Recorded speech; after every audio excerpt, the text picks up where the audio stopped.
이야기를 꺼내기까지 정말 많은 시간이 걸렸습니다. 이제는 더 많은 사람들이 북한의 현실을 알게 되길 바라며 용기를 냈습니다. 제가 기쁨조에 선발되었을 때는 18살이었습니다. 학교에 찾아온 중앙당 간부들은 위대한 지도자님을 보좌할 영광스러운 자리에 몇 명을 선발하겠다라고 했습니다. 교실 안의 분위기는 일순간 얼어붙었죠. 간부들의 시선은 물건을 고르듯 우리를 쳐다보고 있었죠. 저는 선발된 5명 중 1명이었습니다. 집으로 돌아가 부모님께 말씀드렸을 때 어머니는 우리 집안의 큰 영광이라며 저를 부둥켜 안으셨습니다. 하지만 아버지는 말없이 고개만 떨구고 계셨죠. 아버지가 깊은 한숨을 내쉬며 말씀하셨습니다. 어떤 일이 있어도 내 자신을 잃지 마라. 아버지의 그 말이 무슨 뜻인지 그땐 이해하지 못했습니다.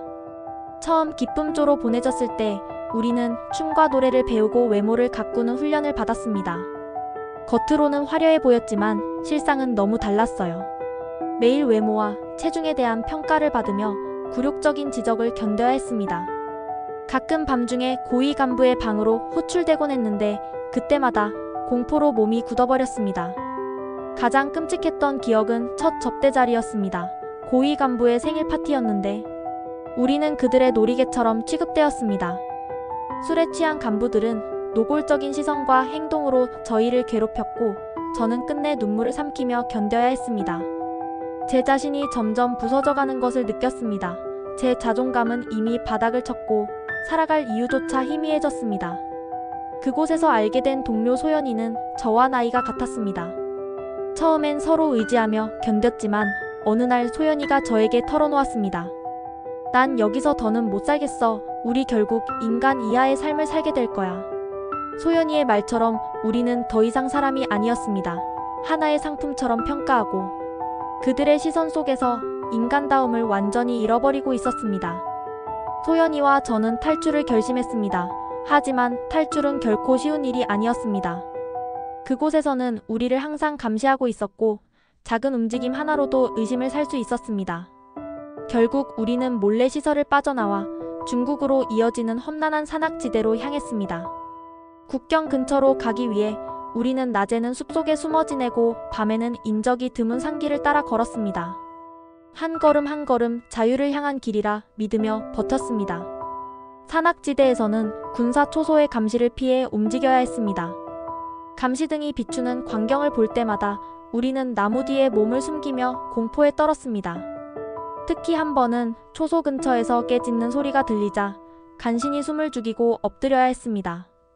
숨소리조차 들키지 않기 위해 서로의 손을 꽉 잡고 두려움 속에서 간절히 기도했습니다. 마침내 국경을 넘어야 할 순간이 왔습니다. 가파른 절벽을 내려가며 밧줄 하나의 의지의 강 아래로 내려가야 했습니다. 밧줄을 잡는 손이 얼어붙을 듯 시렸고 발은 제대로 디딜 곳조차 없었지만 우리는 끝까지 서로를 의지하며 강 건너편으로 향했습니다. 중국으로 넘어왔지만 우리는 여전히 마음을 놓을 수 없었습니다. 중국 내 탈북자는 불법 체류자로 간주되었기 때문에 발각되면 북송될 위험이 있었죠. 우리는 폐허가 된 집에 숨어 지내며 매 순간 초조한 나날을 보냈습니다. 식량을 구하러 나가야 할 때는 최대한 사람들과 마주치지 않으려고 새벽 시간에만 움직였습니다. 그러던 중 한 농촌 마을에서 작은 일을 하며 머물 수 있는 기회를 얻었습니다. 소연이와 저는 이곳에서 만난 사람들에게 최대한 눈에 띄지 않도록 묵묵히 일했습니다. 이웃 주민 중 한 사람이 우리를 의심하기 시작했고 곧 신고를 당할 위기에 처했습니다. 우리는 급히 그곳을 떠나며 브로커를 만나 동남아로 가는 길을 제안받았습니다. 브로커는 값비싼 대가를 요구했으며 들어줄 수밖에 없었습니다. 트럭 화물칸에 숨어 이동하거나 작은 배를 타고 강을 건너는 일도 빈번했습니다. 특히 라오스를 건너던 날은 절대 잊을 수 없습니다. 뜨거운 날씨에 좁은 배에 갇혀 몇 시간을 이동하며 목숨을 걸어야 했는데 태국 국경에 다다랐을 땐 탈진 상태였지만 무사히 난민 수용소에 도착할 수 있었습니다. 이후 한국 정부와 난민단체의 도움으로 마침내 한국 땅을 밟게 되었습니다.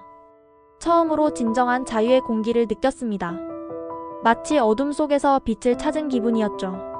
소연이와 저는 서로를 부둥켜 안고 한참을 울었습니다.